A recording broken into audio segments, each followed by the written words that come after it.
पूजक भी कहा जाता है। पृष्ठ 15। 12। मगध राज्य का उत्कर्ष। मगध के सबसे प्राचीन वंश के संस्थापक बृहद्रथ था। इसकी राजधानी गिरिब्रज राजगृह थी। जरासंध बृहद्रथ का पुत्र था। हर्यक वंश के संस्थापक बिंबिसार मगध की गद्दी पर 544 ईसा पूर्व बौद्ध ग्रंथों के अनुसार में बैठा था। वो बौद्ध धर्मों का अनुयायी था।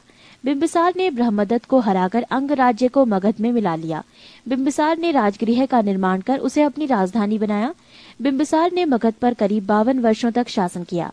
महात्मा बुद्ध की सेवा में बिंबिसार ने राजवैद्य जीवक को भेजा। अवंती के राजा प्रद्योत जब पांडु रोग से ग्रसित थे, उस समय भी बिंबिसार ने जीवक को उनकी सेवा सुश्रूषा के लिए भेजा था। बिंबिसार ने वैवाहिक संबंध स्थापित कर अपने साम्राज्य का विस्तार किया। इसने कौशल नरेश प्रसेनजित की बहन महाकौशला से, वैशाली के चेटक की पुत्री चेलना से तथा मद्र देश आधुनिक पंजाब की राजकुमारी क्षेमा से शादी की। बिंबिसार की हत्या उसके पुत्र अजातशत्रु ने कर दी और वो 493 ईसा पूर्व में मगध की गद्दी पर बैठा। अजातशत्रु का उपनाम कुर्णिक था। अजातशत्रु ने 32 वर्षों तक मगध पर शासन किया। अजातशत्रु प्रारंभ में जैन धर्म का अनुयायी था। अजातशत्रु के सुयोग्य मंत्री का नाम वर्षकार वरस्कार था। इसी की सहायता से अजातशत्रु ने वैशाली पर विजय प्राप्त की। अजातशत्रु की हत्या उसके पुत्र उदयन ने 461 ईसा पूर्व में कर दी और वो मगध की गद्दी पर बैठा। उदयन ने पाटलिग्राम की स्थापना की। उदयन भी जैन धर्म का अनुयायी था। हर्यक वंश का अंतिम राजा उदयन का पुत्र नागदशक था। नागदशक को उसके अमात्य शिशुनाग ने 412 ईस्वी में अपदस्थ करके मगध पर शिशुनाग वंश की स्थापना की। शिशुनाग ने अपनी राजधानी पाटलिपुत्र से हटाकर वैशाली में स्थापित की। शिशुनाग का उत्तराधिकारी कालाशोक पुनः राजधानी को पाटलिपुत्र ले गया। शिशुनाग वंश का अंतिम राजा नंदीवर्धन था। नंद वंश का संस्थापक महापदम नंद था। नंद वंश का अंतिम शासक घनानंद था। ये सिकंदर का समकालीन था। इसे चंद्रगुप्त मौर्य ने युद्ध में पराजित किया और मगध पर एक नए वंश मौर्य वंश की स्थापना की। 13। सिकंदर। सिकंदर का जन्म 356 ईसा पूर्व में हुआ। सिकंदर के पिता का नाम फिलिप था। फिलिप 359 ईसा पूर्व में मकदूनिया का शासक बना। इसकी हत्या 329 ईसा पूर्व में कर दी गई। सिकंदर अरस्तु का शिष्य था। सिकंदर ने भारत विजय का अभियान 326 ईसा पूर्व में प्रारंभ किया। सिकंदर का सेनापति सेल्यूकस निकेटर था। पृष्ठ 16। सिकंदर को पंजाब के शासक पोरस के साथ युद्ध करना पड़ा, जिसे हाइडेस्पीस के युद्ध या झेलम बितस्ता का युद्ध के नाम से जाना जाता है। सिकंदर की सेना ने व्यास नदी को पार करने से इनकार कर दिया। सिकंदर स्थल मार्ग द्वारा 325 ईसा पूर्व में भारत से लौटा। सिकंदर की मृत्यु 323 ईसा पूर्व में बेबीलोन में 33 वर्ष की अवस्था में हो गई। सिकंदर का जल सेनापति था निर्याकस। 14। मौर्य साम्राज्य। मौर्य वंश का संस्थापक चंद्रगुप्त मौर्य था। चंद्रगुप्त मौर्य का जन्म 345 ईसा पूर्व में हुआ था। घनानंद को हराने में चाणक्य ने चंद्रगुप्त मौर्य की मदद की थी, जो बाद में चंद्रगुप्त का प्रधानमंत्री बना। चाणक्य कौटिल्य या विष्णुगुप्त द्वारा लिखित पुस्तक है। अर्थशास्त्र है जिसका संबंध राजनीति से है। चंद्रगुप्त मगध की राजगद्दी पर 322 ईसा पूर्व में बैठा। चंद्रगुप्त जैन धर्म का अनुयायी था। चंद्रगुप्त ने अपना अंतिम समय कर्नाटक के श्रवणबेलगोला नामक स्थान पर बिताया। चंद्रगुप्त ने 305 ईसा पूर्व में सेल्यूकस निकेटर को हराया। सेल्यूकस निकेटर ने अपनी पुत्री कार्नेलिया की शादी चंद्रगुप्त मौर्य के साथ कर दी और युद्ध की संधि शर्तों के अनुसार 4 प्रांत काबुल, कंधार, हेरात एवं मकरान चंद्रगुप्त को दिए। चंद्रगुप्त मौर्य ने जैनी गुरु भद्रबाहु से जैन धर्म की दीक्षा ली थी। मैगस्थनीज सेल्यूकस निकेटर का राजदूत था, जो चंद्रगुप्त के दरबार में रहता था। मैगस्थनीज द्वारा लिखी गई पुस्तक इंडिका है। चंद्रगुप्त मौर्य और सेल्यूकस के बीच हुए युद्ध का वर्णन एपियानस ने किया है। प्लूटार्क के अनुसार चंद्रगुप्त ने सेल्यूकस को 500 हाथी उपहार में दिए थे। चंद्रगुप्त मौर्य की मृत्यु 298 ईसा पूर्व में श्रवणबेलगोला में उपवास द्वारा हुई। बिंदुसार। चंद्रगुप्त मौर्य का उत्तराधिकारी बिंदुसार हुआ, जो 298 ईसा पूर्व में मगध की राजगद्दी पर बैठा। अमित्रघात के नाम से बिंदुसार जाना जाता है। अमित्रघात का अर्थ है शत्रु विनाशक। बिंदुसार आजीवक संप्रदाय का अनुयायी था। वायु पुराण में बिंदुसार को भद्रसार या वारिसार कहा गया है। स्ट्रेबो के अनुसार सीरियन नरेश एंटियोकस ने बिंदुसार के दरबार में डाइमेकस नामक राजदूत भेजा। इसे ही मेगास्थनीज का उत्तराधिकारी माना जाता है। जैन ग्रंथों में बिंदुसार को सिंहासन कहा गया है। बिंदुसार के शासनकाल में तक्षशिला में हुए 2 विद्रोहों का वर्णन है। इस विद्रोह को दबाने के लिए बिंदुसार ने पहले सुसीम को और बाद में अशोक को भेजा। एथीनियस के अनुसार बिंदुसार ने सीरिया के शासक एंटियोकोस ने बिंदुसार के दरबार में डाइमेकस नामक राजदूत भेजा। इसे ही मेगास्थनीज का उत्तराधिकारी माना जाता है। जैन ग्रंथों के बिंदुसार को सिंगसेन कहा गया है। बिंदुसार के शासनकाल में तक्षशिला में हुए 2 विद्रोहों का वर्णन है। इस विद्रोह को दबाने के लिए बिंदुसार ने पहले सुसीम को और बाद में अशोक को भेजा।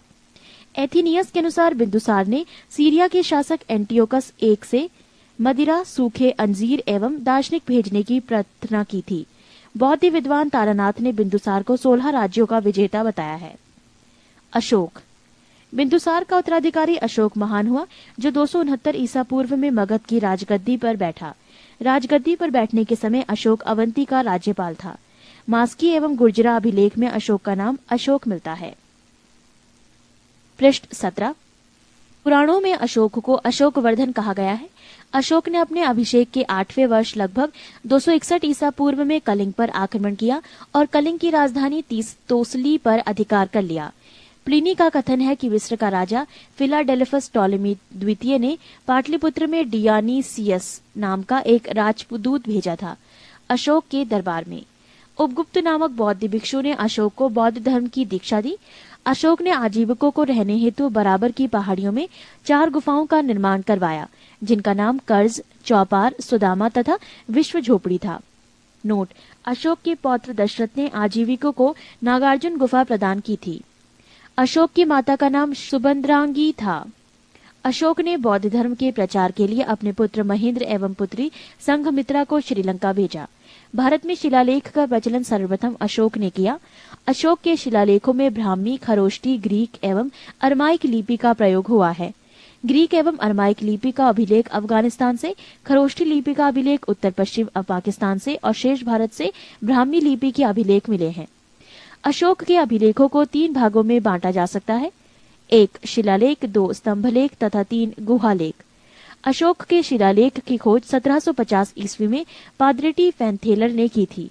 इनकी संख्या 14 है। अशोक के अभिलेख पढ़ने में सबसे पहली सफलता 1837 ईस्वी में जेम्स प्रिसेप को हुई। अशोक के प्रमुख शिलालेख एवं उनमें वर्णित विषय: पहला शिलालेख, इसमें पशु बलि की निंदा की गई है। दूसरा शिलालेख, इसमें अशोक ने मनुष्य एवं पशु दोनों की चिकित्सा व्यवस्था का उल्लेख किया है। तीसरा शिलालेख, इसमें राजकीय अधिकारियों को यह आदेश दिया गया है कि वो हर 5वें वर्ष के उपरांत दौरे पर जाएं। इस शिलालेख में कुछ धार्मिक नियमों का भी उल्लेख किया गया है। चौथा शिलालेख, इस अभिलेख में भेरी घोष की जगह धम्म घोष की जगह घोषणा की गई है। 5वां शिलालेख, इस शिलालेख में धर्म महामात्रों की नियुक्ति के विषय में जानकारी मिलती है। 6ठा शिलालेख, इसमें आत्म नियंत्रण की शिक्षा दी गई है। 7वां एवं 8वां शिलालेख, इनमें अशोक की तीर्थ यात्राओं का उल्लेख किया गया है। 9वां शिलालेख, इसमें सच्ची भेंट तथा सच्चे शिष्टाचार का उल्लेख किया गया है। 10वां शिलालेख, इसमें अशोक ने आदेश दिया है कि राजा तथा उच्च अधिकारी हमेशा प्रजा के हित में सोचें। 11वां शिलालेख, इसमें धम्म की व्याख्या की गई है।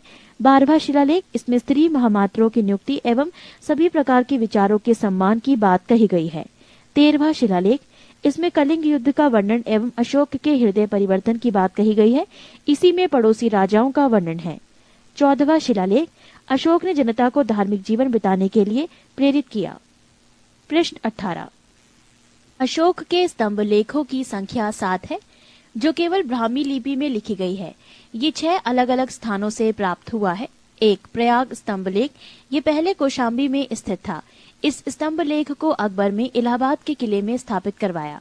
2 दिल्ली टोपरा, ये स्तंभ लेख फिरोज शाह तुगलक के द्वारा टोपरा में दिल्ली लाया गया। 3 दिल्ली मेरठ, पहले मेरठ में स्थित ये स्तंभ लेख फिरोज शाह द्वारा दिल्ली लाया गया है। 4 रामपुरवा, ये स्तंभ लेख चंपारण बिहार में स्थापित है। इसकी खोज 1872 ईस्वी में कार्लाइल ने की। 5 लौरिया अरेराज, चंपारण बिहार में। 6 लौरिया नंदनगढ़, चंपारण बिहार में। इस स्तंभ पर मोर का चित्र बना है। कौशाम्बी अभिलेख को रानी का अभिलेख कहा जाता है। अशोक का सबसे छोटा स्तंभ लेख रुम्मीदेई है। इसी में लुम्बिनी में धम्म यात्रा के दौरान अशोक द्वारा भू राजस्व की दर घटा देने की घोषणा की गई है। अशोक का 7वां अभिलेख सबसे लंबा है। प्रथम पृथक शिलालेख में ये घोषणा है कि सभी मनुष्य मेरे बच्चे हैं। अशोक का शार ए कुना कंदहार अभिलेख ग्रीक एवं आर्मेयिक भाषाओं में प्राप्त हुआ है। साम्राज्य में मुख्यमंत्री एवं पुरोहित की नियुक्ति के पूर्व इनके चरित्र को काफी जांचा परखा जाता था। इसे उपधा परीक्षण कहा जाता था। सम्राट की सहायता के लिए एक मंत्री परिषद होती थी, जिसमें सदस्यों की संख्या 12, 16 या 20 हुआ करती थी। अर्थशास्त्र में शीर्षस्थ अधिकारियों के रूप में तीर्थ का उल्लेख मिलता है, जिसे महामात्र भी कहा जाता था। इसकी संख्या 18 थी। अर्थशास्त्र में चर जासूस को कहा जाता था। मौर्य प्रांत और राजधानी उत्तरापथ तक्षशिला, अवंती राष्ट्र उज्जैनी, कलिंग तोसली, दक्षिणापथ सुवर्णागिरी, प्राशी पूर्वी प्रांत पाटलिपुत्र। अशोक के समय मौर्य साम्राज्य में प्रांतों की संख्या 5 थी। प्रांतों को चक्र कहा जाता था। प्रांतों के प्रशासक कुमार या आर्यपुत्र या राष्ट्रिक कहलाते थे।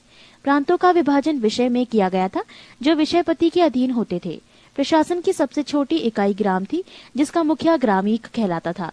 प्रशासकों में सबसे छोटा गोप था, जो 10 ग्रामों का शासन संभालता था। मेगास्थनीज के अनुसार नगर का प्रशासन 30 सदस्यों का एक मंडल करता था, जो 6 समितियों में विभाजित था। प्रत्येक समिति में 5 सदस्य होते थे। अर्थशास्त्र में वर्णित तीर्थ: 1 मंत्री प्रधानमंत्री, 2 पुरोहित धर्म एवं दान विभाग का प्रधान, 3 सेनापति सैन्य विभाग का प्रधान, 4 युवराज राजपुत्र, 5 द्वारिक राजकीय द्वार रक्षक, 6 अंतर्वैदिक अंतःपुर का अध्यक्ष, 7 समाहर्ता आर्य का संग्रहकर्ता,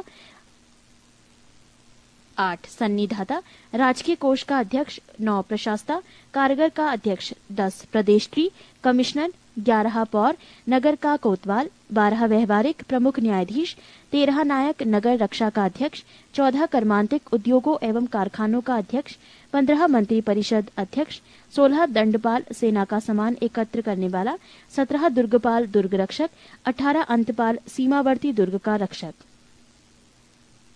पृष्ठ 19।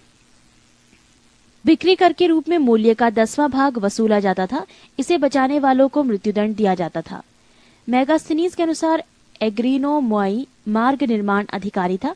जस्टिन के अनुसार चंद्रगुप्त मौर्य की सेना में लगभग 50,000 अश्वारोही सैनिक, 9,000 हाथी एवं 8,000 रथ थे। प्लूटार्क या जस्टिन के अनुसार चंद्रगुप्त ने नंदों की पैदल सेना से 3 गुनी अधिक संख्या में अर्थात 60,000 आदमियों को लेकर संपूर्ण उत्तर भारत को रौंद डाला था। प्रशासनिक समिति एवं उसके कार्य। समिति और कार्य: प्रथम समिति कार्य उद्योग एवं शिल्प कार्य का निरीक्षण, द्वितीय समिति विदेशियों की देखरेख, तृतीय समिति जन्म मरण का विवरण रखना, चतुर्थ व्यापार एवं वाणिज्य की देखभाल, पंचम निम्रित वस्तुओं के विक्रय का निरीक्षण, षष्ठ बिक्री कर वसूल करना। युद्ध क्षेत्र में सेना का नेतृत्व करने वाला अधिकारी नायक कहलाता था। सैन्य विभाग का सबसे बड़ा अधिकारी सेनापति होता था। मेगास्थनीज के अनुसार मौर्य सेना का रखरखाव 5 सदस्यीय 6 समितियां करती थीं। मौर्य प्रशासन ने गुप्तचर विभाग महामात्य सर्प नामक अमात्य के अधीन था। अर्थशास्त्र में गुप्तचर को गूढ़ पुरुष कहा गया है तथा एक ही स्थान पर रहकर कार्य करने वाले गुप्तचर को संस्था कहा जाता था। एक स्थान से दूसरे स्थान पर भ्रमण करके कार्य करने वाले गुप्तचर को संचार कहा जाता था। अशोक के समय जनपदीय न्यायालय के न्यायाधीश को राजुक कहा जाता था। सरकारी भूमि को सीता भूमि कहा जाता था। बिना वर्षा के अच्छी खेती होने वाली को अदैव मात्रक कहा जाता था। मेगास्थनीज ने भारतीय समाज को 7 वर्गों में विभाजित किया है: 1 दार्शनिक, 2 किसान, 3 अहीर, 4 कारीगर, 5 सैनिक, 6 निरीक्षक एवं 7 सभासद। स्वतंत्र वैश्यावृत्ति को अपनाने वाली महिला रूपा जीवा कहलाती थी। नंद वंश के विनाश करने में चंद्रगुप्त मौर्य ने कश्मीर के राजा प्रवर्तक से सहायता प्राप्त की थी। मौर्य शासन 137 वर्षों तक रहा। मौर्य वंश का अंतिम शासक बृहद्रथ था। इसकी हत्या इसके सेनापति पुष्यमित्र शुंग ने 185 ईसा पूर्व में कर दी और मगध पर शुंग वंश की नींव डाली। 15 ब्राह्मण साम्राज्य। पुष्यमित्र शुंग, जिसने मगध पर शुंग वंश की नींव डाली, ब्राह्मण जाति का था। शुंग शासकों ने अपनी राजधानी विदिशा में स्थापित की। इंडो यूनानी शासक मिनांडर को पुष्यमित्र शुंग ने पराजित किया। पुष्यमित्र शुंग ने 2 बार अश्वमेध यज्ञ किया। इनके लिए पतंजलि ने अश्वमेध यज्ञ कराए। भरहुत स्तूप का निर्माण पुष्यमित्र शुंग ने करवाया। शुंग वंश का अंतिम शासक देवभूति था। इसकी हत्या 73 ईसा पूर्व में वासुदेव ने कर दी और मगध की गद्दी पर कण्व वंश की स्थापना की। कण्व वंश का अंतिम राजा सुशर्मा हुआ। शिमुक ने 60 ईसा पूर्व में सुशर्मा की हत्या कर दी और सातवाहन वंश की स्थापना की। सातवाहन आंध्र वंश शासकों ने अपनी राजधानी प्रतिष्ठान में स्थापना की। प्रतिष्ठान आंध्र प्रदेश के औरंगाबाद जिले में है। पृष्ठ 20। सातवाहन वंश के प्रमुख शासक थे सिमुक, शातकर्णी, गौतमीपुत्र शातकर्णी, वशिष्ठिपुत्र पल्लू मावी तथा यज्ञश्री शातकर्णी। शातकर्णी ने 2 अश्वमेध तथा 1 राजसूय यज्ञ किया। सातवाहन शासकों के समय के प्रसिद्ध साहित्यकार हाल एवं गुणाढ़्य थे। हाल ने गाथा सप्तशतक तथा गुणाढ़्य ने बृहत कथा नामक पुस्तकों की रचना की। सातवाहन शासकों ने चांदी, तांबे, सीसा, पोटीन और कांसे की मुद्राओं का प्रचलन किया। ब्राह्मणों को भूमि अनुदान देने की प्रथा का आरंभ सातवाहन शासकों ने ही सर्वप्रथम किया। सातवाहनों की भाषा प्राकृत एवं लिपि ब्राह्मी थी। सातवाहनों का समाज मात्र सत्तात्मक था। सातवाहनों की महत्वपूर्ण स्थापत्य कृतियां हैं कार्ले का चैत्य, अजंता एवं एलोरा की गुफाओं का निर्माण एवं अमरावती कला का विकास। शातकर्णी एवं अन्य सभी सातवाहन शासक दक्षिणा पथ के स्वामी कहे जाते थे। 16. भारत के यवन राज्य।